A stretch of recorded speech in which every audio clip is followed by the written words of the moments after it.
പരിശുദ്ധ അമ്മയ്ക്കും തിരുക്കുമാരനും ഞാൻ 1000 നന്ദി ഇവിടെ തന്നെ പറയുന്നു. എൻ്റെ നിയോഗങ്ങൾ അമ്മ ഒരെണ്ണം പോലും കളയാതെ അമ്മ എനിക്ക് സഫലമാക്കി തന്നു. പരിശുദ്ധ അമ്മ പ്രത്യക്ഷപ്പെട്ട ഈ പുണ്യമണ്ണിൽ നിന്ന് എനിക്ക് സാക്ഷ്യം പറയാൻ കഴിഞ്ഞതിൽ തന്നെ ഞാൻ വലിയ ഭാഗ്യവതിയാണ്. എൻ്റെ പേര് റോസ്മേരി ജോബ്. ഞാൻ വരുന്നത് കണ്ണൂരിൽ നിന്നാണ്. ഞാൻ കഴിഞ്ഞ വർഷം ഏപ്രിൽ 19 ഇവിടെ വന്ന് ഉടമ്പടി എടുക്കുന്നത്. ഞാൻ ജർമ്മൻ സ്റ്റുഡൻ്റാണ്. അപ്പം B1 ലെവൽ പഠിച്ചുകൊണ്ടിരിക്കുമ്പോഴായിരുന്നു ഞാൻ ഉടമ്പടി എടുത്തത്. ഞാൻ ഉടമ്പടിയിൽ മെയിനായിട്ടും വെച്ചത് എനിക്ക് ഫസ്റ്റ് അറ്റംപ്റ്റിൽ തന്നെ ഫുൾ മൊഡ്യൂൾ ക്ലിയർ ചെയ്യാൻ പറ്റണേ എന്ന് പറഞ്ഞുകൊണ്ടാണ് ഞാൻ ഉടമ്പടി വെക്കുന്നത്. അങ്ങനെ ജൂൺ ആയപ്പോഴത്തേക്കും എൻ്റെ B2 ക്ലിയറായി. പക്ഷേ 2 months വെയിറ്റ് ചെയ്തിട്ടും എനിക്ക് സെൻറ്റർ ഒന്നും കിട്ടുന്നില്ലായിരുന്നു എക്സാം എഴുതാൻ. അപ്പോൾ ഞാൻ മാതാവിനോട് ചോദിച്ചു, ഉടമ്പടി എടുത്തിട്ടും മാതാവ് എന്തൊരു സെൻറ്റർ പോലും തരാത്തേ, എന്താ എല്ലാ സെൻറ്ററിൻ്റെ അഡ്മിഷൻ ക്ലോസ് ആയിരുന്നു, എല്ലാം അങ്ങനത്തെ ഒരു പ്രശ്നമായിരുന്നു. അങ്ങനെ ഇരിക്കെ മാതാവ് എനിക്ക് ഓഗസ്റ്റിൽ ഡൽഹി സെൻറ്ററിൽ എനിക്ക് എക്സാം എഴുതാൻ അത് ഫുൾ മൊഡ്യൂളിന് തന്നെ തന്നു.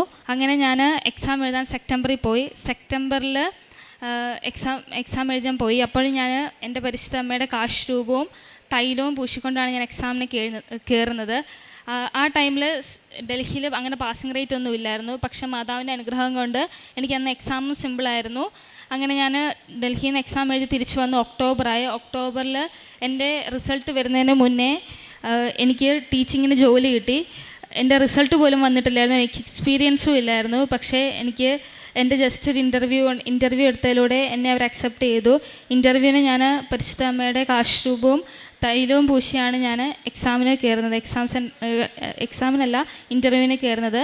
അങ്ങനെ ഒക്ടോബറിൽ എൻ്റെ റിസൾട്ട് വന്നു. റിസൾട്ടിൽ ഞാൻ ഫസ്റ്റ് അറ്റംപ്റ്റിൽ 3 modules ക്ലിയർ ചെയ്തായിരുന്നു. പിന്നെ എനിക്ക് 3 modules വെച്ച് തന്നെ പ്രോസസ്സിങ് സ്റ്റാർട്ട് ചെയ്യാം എന്നതുകൊണ്ട് തന്നെ ഞാൻ ലെഫ്റ്റ് ചെയ്ത മൊഡ്യൂൾ ഞാൻ എഴുതിയെടുത്തില്ല. പക്ഷേ എനിക്ക് മാതാവ് അനുഗ്രഹിച്ച് മൊഡ്യൂൾ എഴുതിയെടുക്കാനുള്ള സെൻറ്റർ തന്നു. പക്ഷെ ഞാൻ എഴുതിയില്ല. പിന്നെ ഞാനങ്ങനെ പ്രോസസ്സിങ് സ്റ്റാർട്ട് ചെയ്ത് കുറേ നാളായിട്ടും കുറച്ച് മാസങ്ങൾ പാസ് ചെയ്ത് പോയിട്ടും എനിക്ക് ഇൻ്റർവ്യൂ വന്നില്ല. അങ്ങനെ ഡിസംബറിൽ അവർ പറഞ്ഞു വെക്കേഷൻ സ്റ്റാർട്ട് ചെയ്യുവാണ്, ഇനിയൊരു ഇൻ്റർവ്യൂ അനൗൺസ്മെൻറ്റ് ഉണ്ടാവത്തില്ല, സോ നിങ്ങൾ ഹോപ്പ് ചെയ്തിരിക്കേണ്ടതെന്ന് പറഞ്ഞു. പക്ഷേ ഞാൻ മാതാവിന് മെഴുതിരി കത്തിച്ച് പ്രാർത്ഥിച്ചു, മാതാവേ ഇൻ്റർവ്യൂവിനൊരു അതായത് നെക്സ്റ്റ് അനൗൺസ്മെൻറ്റിൽ എൻ്റെ പേരുണ്ടാവണമെന്ന് പറഞ്ഞു. അങ്ങനെ അതുപോലെ തന്നെ മാതാവ് ആ വീക്കിൽ തന്നെ മാതാവ് എൻ്റെ ആഗ്രഹം സഫലമാക്കി തന്നു. എനിക്ക് ഈ വർഷം ജാനുവരി 25 എൻ്റെ ഇൻ്റർവ്യൂ ആയിരുന്നു. ഇൻ്റർവ്യൂ ഞാൻ പാസ്സായി. എൻ്റെ മാതാവിൻ്റെ കാശ് രൂപവും തൈലവും പൂശിക്കൊണ്ട് തന്നെയാണ് ഞാൻ എൻ്റെ ഇൻ്റർവ്യൂവിന് ഇരുന്നതും. പിന്നെ ഞാൻ വന്ന മാർച്ചിൽ എൻ്റെ ഉടമ്പടി പുതുക്കിയിട്ട് അപ്പോഴൊന്നും പ്രശ്നമൊന്നുമില്ലായിരുന്നു. പക്ഷേ മെയിനായിട്ടുള്ള പ്രശ്നങ്ങൾ ഡിഫിക്കൽട്ടി സ്റ്റാർട്ട് ചെയ്തത് എന്നാന്ന് വെച്ചാൽ ഈ ജൂലൈ ഓഗസ്റ്റ് ഈ അടുത്ത മാസങ്ങളിലാണ്. എൻ്റെ സെപ്റ്റംബറിലാണ് എനിക്ക് ഓഫർ ലെറ്റർ വന്നേക്കുന്നത്. അപ്പം എനിക്ക് വിസ പോകാൻ കാരണം തന്നെ 3 modules ഉള്ളൂ. അപ്പം എനിക്ക് ജൂലൈ തന്നെ ഫുൾ മൊഡ്യൂൾ ക്ലിയർ ചെയ്താൽ മാത്രമേ എനിക്ക് വിസയ്ക്ക് സ്ലോട്ട് എടുക്കാനും വിസ പാസ്സാവാനും പറ്റത്തുള്ളൂ, അല്ലെങ്കിൽ റിജക്ഷൻ ഉറപ്പാണ്. അപ്പം ഞാൻ മാതാവിനോട് പ്രാർത്ഥിച്ചു. എനിക്കൊരു ഹോപ്പ് ഉണ്ടായിരുന്നു, എങ്ങനെയും കിട്ടും, ഒരു സീറ്റ് കിട്ടും, ഞാൻ പാസ്സാവുന്നൊരു ഹോപ്പ് ഉണ്ടായിരുന്നു. ആ ഹോപ്പാണ് എന്നെ ഇത്രയും നാൾ നയിച്ചത്. തന്നെ മാതാവ് സഹായിച്ച് എനിക്ക് ബാംഗ്ലൂർ ഡേറ്റ് കിട്ടി. ഞാൻ എക്സാം പാസ്സായി. 4-6 ദിവസം കൊണ്ട് എൻ്റെ റിസൾട്ട് വന്നു. റിസൾട്ട് ഞാൻ ഫുൾ പാസ്സായി, നല്ല സ്കോറും ഉണ്ടായിരുന്നു. പിന്നെ മെയിൻ പ്രോബ്ലം ഫേസ് ചെയ്തതെന്ന് വെച്ചാൽ വിസയ്ക്ക് സ്ലോട്ട് കിട്ടുന്നില്ലായിരുന്നു. പക്ഷേ ഒരു ഏജൻറ്റ് വഴി സ്ലോട്ട് കിട്ടി. പിന്നെ മാതാവിനോട് ഞാൻ പ്രാർത്ഥിച്ച കാര്യം, മാതാവ് ഈ മാസം 25-നുള്ളിൽ എൻ്റെ വിസ വന്നാൽ ഞാൻ ഉറപ്പായിട്ടും ഒന്ന് സാക്ഷ്യം പറഞ്ഞേക്കാം, മാതാവ് അനുഗ്രഹിക്കണമെന്ന് പറഞ്ഞു. അങ്ങനെ മാതാവിൻ്റെ അനുഗ്രഹിച്ചു. എനിക്ക് 23-ാം തീയതി വിസ വന്നു. പിന്നെ ടിക്കറ്റിനൊരു പ്രോബ്ലം ഉണ്ടായിരുന്നു, ടിക്കറ്റും എടുത്തു. അടുത്ത മാസം 8-നാണ് എനിക്ക് പോകേണ്ടത്. അങ്ങനെ എല്ലാം സെറ്റായി. ഞാൻ മാതാവിന് തന്നെ 1000 നന്ദി പറയുന്നു. എൻ്റെ എത്ര ഡിഫിക്കൽട്ടീസ് വന്നാലും ഞാൻ പ്രെയർ മുടക്കത്തില്ലായിരുന്നു.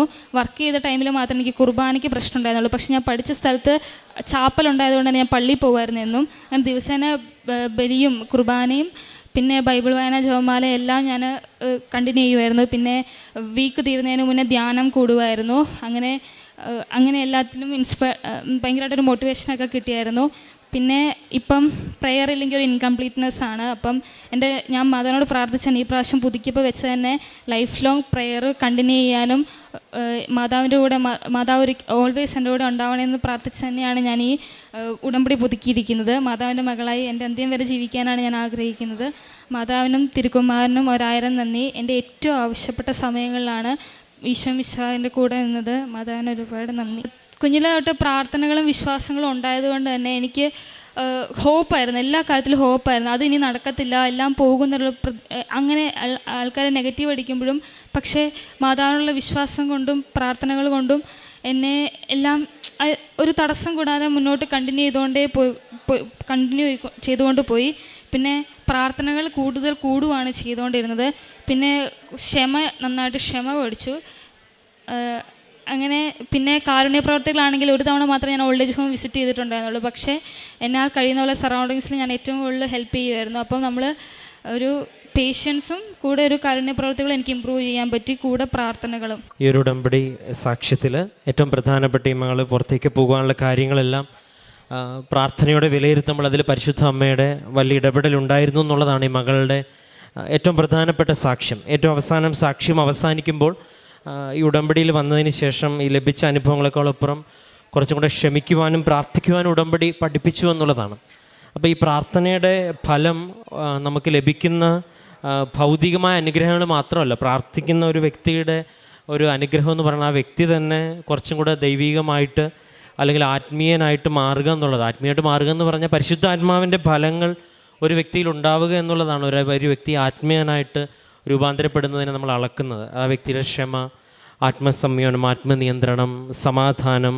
അപ്പോൾ ഇങ്ങനെയുള്ള കാര്യങ്ങളൊക്കെ പല സാക്ഷ്യങ്ങളിലും അവസാനം അവർ പറയുന്നുണ്ട്. ചിലപ്പോൾ ഒരു 1-2 വാക്കുകളാണ് പറയുന്നത്. അപ്പോൾ ഒരു വ്യക്തി കൂടുതൽ പ്രാർത്ഥനയിൽ വളരുന്നു, പ്രവർത്തനത്തിൽ വളരുന്നു. പരിശുദ്ധ അമ്മ വ്യക്തമായിട്ട് അനുഭവം നൽകി അത് ഉടമ്പടിയുടെ ഭാഗമാണെന്ന് അമ്മ തെളിയിക്കുന്നു. ഉടമ്പടിയിൽ വിശ്വസ്തയോടെ പാലിക്കുവാൻ അവർ പരിശ്രമിക്കുന്നു. പ്രത്യേകിച്ച് ഈ മകളുടെ സാക്ഷ്യം നമുക്കെല്ലാവർക്കും ഒരു സഹായകമാകട്ടെ എന്നും പ്രചോദനമാകട്ടെ എന്ന് പ്രത്യേകം പ്രാർത്ഥിക്കുന്നു. നമുക്ക് കരങ്ങളടിച്ച് ദൈവത്തിൻ്റെ നാമം മഹത്വം. അത്യപൂർവ ദൈവാനുഭവങ്ങൾ ഇനി നിങ്ങൾക്കും സ്വന്തം. ഈ യൂട്യൂബ് ചാനൽ ഇതുവരെ സബ്സ്ക്രൈബ് ചെയ്തിട്ടില്ലെങ്കിൽ ഇപ്പോൾ തന്നെ സബ്സ്ക്രൈബ് ചെയ്യുക. ഈ വീഡിയോ ഇപ്പോൾ തന്നെ നിങ്ങളുടെ സുഹൃത്തുക്കൾക്ക് ഷെയർ ചെയ്തുകൊണ്ട് കർത്താവിൻ്റെ പ്രേക്ഷിതരാകുക.